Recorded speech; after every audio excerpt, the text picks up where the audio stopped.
Gracias. El 19% de las empresas formales de la región no sobrevivieron al COVID. Redondeando un poco, es 1 de cada 5 empresas que ya no está operando el día de hoy. Y aunque esa cifra pueda parecernos muy importante, no debería sorprendernos, porque una empresa no puede tener operaciones en medio de incertidumbre, de nerviosismo, de inseguridad. Todas las empresas del país se vieron afectadas de una manera u otra por las protestas de octubre del 2019, originadas por estas grandes fragmentaciones y desigualdades que estamos viviendo, y más recientemente por la crisis humanitaria y sanitaria del COVID. La sostenibilidad de la empresa, que quiere decir su capacidad a tener actividades en un largo periodo de tiempo, que es lo que quieren todos los empresarios, teniendo en cuenta no solo los aspectos económicos, sino ambientales y sociales, pasa por la sostenibilidad de la comunidad en la que opera. Las dos son interdependientes.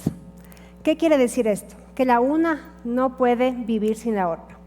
Y por eso está claro que la empresa tiene un rol fundamental en propiciar una sociedad que sea más justa, que sea más equitativa, con más oportunidades para todos. El ya no preocuparse por qué es lo que pasa fuera de la empresa ya no es una opción.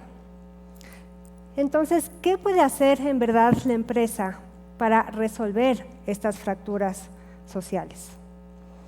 Tiene que hacer algo, no solo porque es lo justo, porque sí lo es, sino porque de eso depende su supervivencia en el tiempo.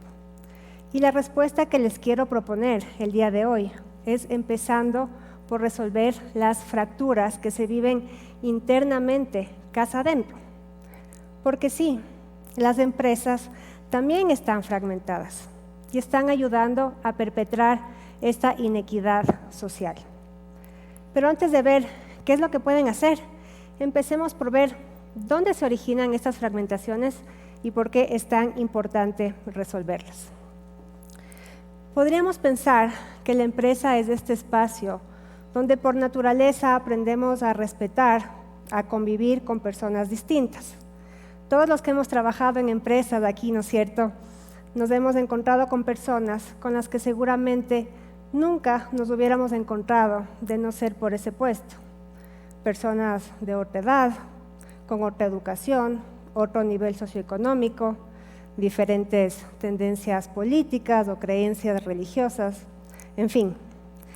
Y sin embargo, no podemos hablar de una diversidad en la empresa, porque tenemos unos sesgos inconscientes que hace que detrás de esa aparente diversidad nos estemos juntando con personas muy similares.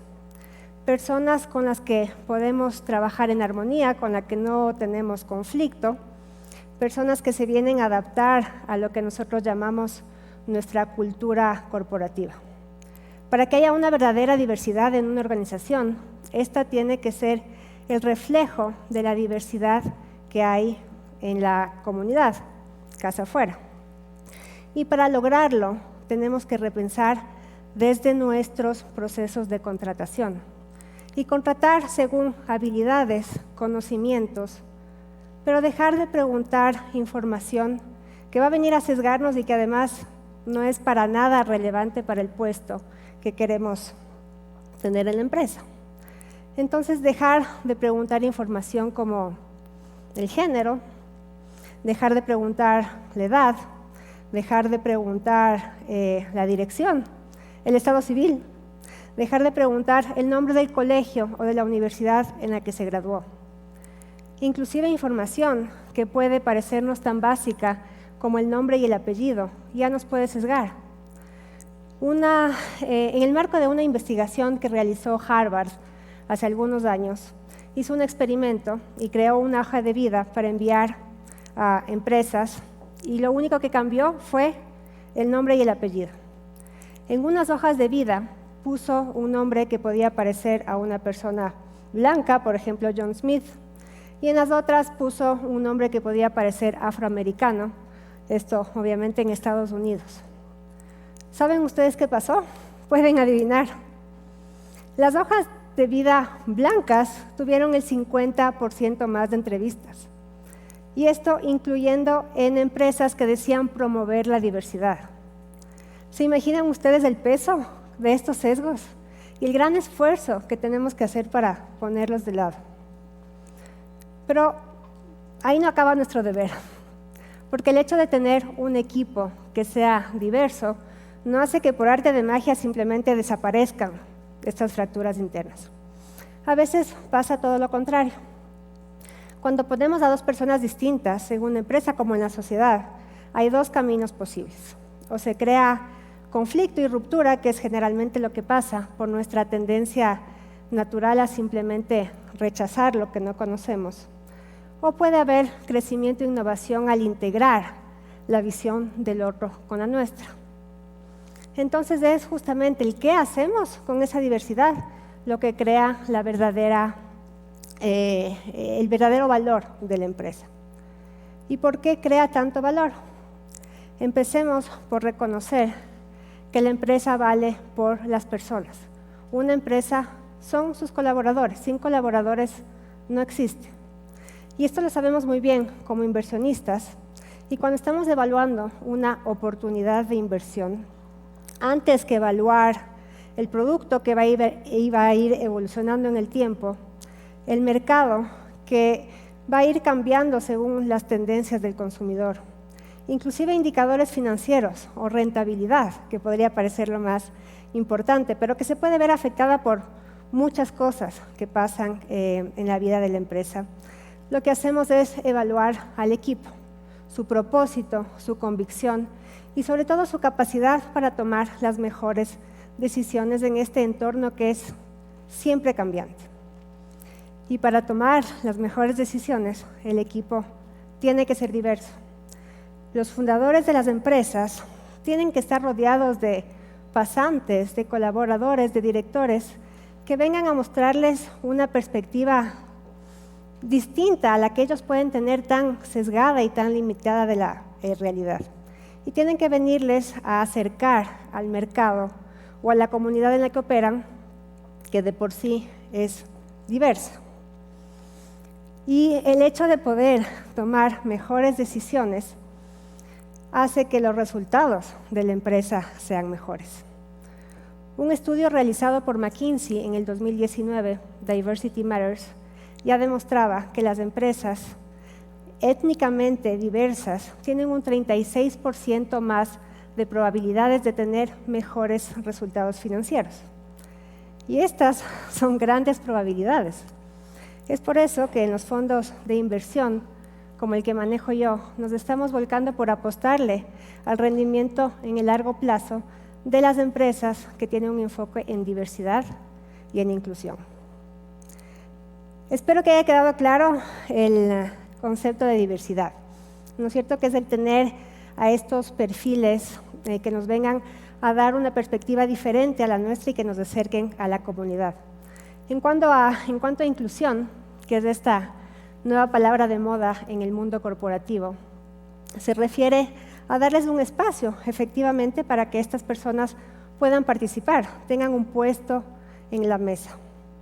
Pero ahí fíjense que la misma palabra de inclusión ya crea una ruptura entre la parte principal, que va a ser el esfuerzo de incluir a la persona que estaba excluida, y esta persona tiene que venir a adaptarse a la manera en la que estamos haciendo las cosas. Y por eso yo aquí prefiero hablar de espacios de encuentro, donde estas diferentes perspectivas sean igualmente valoradas. Y para eso quiero hablarles un momento, para ilustrar este concepto, del río Amazonas.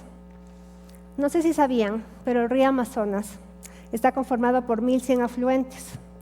Todos se originan en regiones distintas y tienen recorridos también muy diferentes. Ninguno incluye al otro. Todos vienen a juntarse para armar este poderoso río con el propósito súper claro de llegar al Océano Atlántico.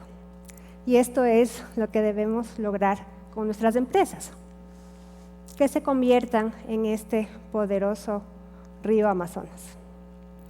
Entonces, ahora que vimos dónde se originan, ¿no es cierto?, estas fracturas y por qué tienen tanto peso, veamos qué podemos hacer para resolverlas. Y aquí quiero hablarles de 3 aspectos que todos los líderes de las organizaciones, sean pequeñas, medianas o grandes, pueden implementar junto con sus equipos para crear estos espacios de encuentro. Empecemos teniendo un propósito claro, que sea convocante, pero sobre todo que sea co-construido con los colaboradores. Hay un increíble poder del propósito compartido para curar estas rupturas que son tan naturales en las empresas, como es tener los objetivos a corto plazo versus largo plazo, los objetivos de diferentes áreas, como el área de marketing o el área financiera, inclusive los objetivos individuales con este objetivo común que tenemos. Pero si este propósito no es genuino, es impuesto, lo único que va a hacer es incrementar esta ruptura entre los que toman las decisiones de ahí arriba y el resto. También tenemos que crear oportunidades y libertades a los colaboradores para que puedan crecer con la empresa. Y esto pasa por tener políticas cero tolerancia hacia el bullying, hacia las microagresiones. Los colaboradores tienen que sentirse en la libertad de participar en la empresa. Tienen que estar contentos en el ambiente de trabajo que tienen. Los colaboradores felices son mucho más innovadores, mucho más productivos. Pero démosles también las igualdades de oportunidades que van a ser lo que los motive a querer hacer más, a querer crecer. Si no, inclusive los colaboradores más motivados se van a estagnar en una organización mediocre que no avanza o van a buscar irse a otro lado. Es verdad que no siempre es fácil y que hay puestos que son mucho más técnicos donde es difícil innovar. Y por eso es tan importante tener estos grupos también de trabajo pluridisciplinarios, donde saquemos a los colaboradores de sus áreas y los pongamos a colaborar en otras áreas, en otros trabajos, y ahí se van a poder dar rienda más suelta a sus sueños, a sus aspiraciones, y se van a poder ir desarrollando estos liderazgos. Finalmente, pero no menos importante, es la gestión del conocimiento casa adentro y casa afuera para generar estas oportunidades. Intuitivamente creo que todos van a entender la importancia de capacitar al personal de manera que pueda crecer y tener nuevas responsabilidades. Pero nos olvidamos muchas veces de la importancia de compartir este conocimiento casa afuera. Cuando yo trabajaba como directora de responsabilidad social corporativa en una empresa industrial que operaba en una zona rural, las personas que vivían cerca querían trabajar en la planta. Pero estos perfiles eran automáticamente rechazados por no contar con las habilidades, capacidades para ocupar esos cargos. Esto que hacía incrementar la ruptura entre los que trabajaban en la empresa y los que no, y la desconfianza también que había hacia la organización. Entonces trabajamos en planes de empleabilidad a mediano y largo plazo, de manera a poder capacitar a estas personas con becas universitarias, escolares, formaciones técnicas y así irlos integrando poco a poco. Para finalizar, quiero dejarles con un ejemplo de lo transformadora que puede llegar a ser una empresa. Y para eso quiero presentarles a Jaime Salvador. Jaime Salvador, un joven con muchos sueños, muchas aspiraciones, pero que no pudo estudiar por verse obligado a trabajar desde una edad muy temprana para apoyar a su madre y a sus 7 hermanos tras haber sido abandonado por su padre. Él vivió de primera mano las consecuencias de vivir en una sociedad fragmentada que no le abría las puertas. Pero cuando empezó a trabajar como ayudante contable en el Banco Central del Ecuador, vio una oportunidad y la supo tomar. Él se capacitó mientras trabajaba hasta tener su título de contador público y siguió en ese camino de superación hasta llegar a ser gerente general del banco y unos años más tarde ministro de Finanzas. Él logró derribar estas barreras que le había impuesto la sociedad y tuvo un gran impacto en las instituciones y en los colaboradores que trabajaban con él. él se enorgullecía mucho de brindar estas mismas oportunidades a otras personas. Y lo más importante es que tuvo este efecto multiplicador en todos los que tuvimos la suerte de ser parte de su vida de una manera u otra, como yo. Jaime Salvador era mi abuelo y él es una de las razones por las cuales yo tengo el privilegio de estar hoy aquí frente a ustedes.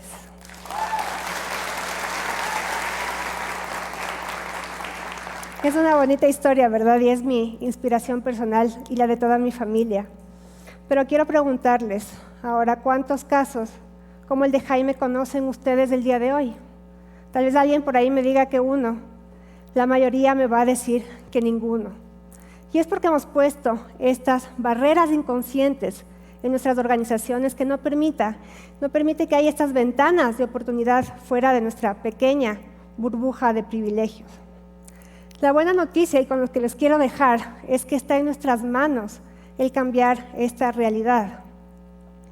Las empresas son el mayor número de organizaciones después de la familia. Y todas, tengan un colaborador, tengan 5, tengan 100,000, tienen este mismo poder transformador social. ¿Se imaginan el impacto que podemos tener? ¿Qué gran oportunidad y responsabilidad tenemos?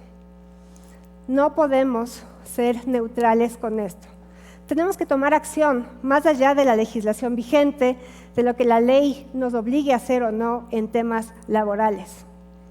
Dejemos nuestros prejuicios de lado y hagamos de nuestras empresas de estos verdaderos espacios de encuentro, donde aprendamos a respetar, a valorar, a sacar provecho de esta diversidad tan rica que tenemos en el país y compartamos el conocimiento casa afuera para generar mayores oportunidades fuera de nuestras 4 paredes. Así, empresa por empresa, vamos a poder tener este efecto multiplicador y vamos a poder reparar estas fragmentaciones sociales, logrando así la tan anhelada y necesaria sostenibilidad en el tiempo. Muchas gracias.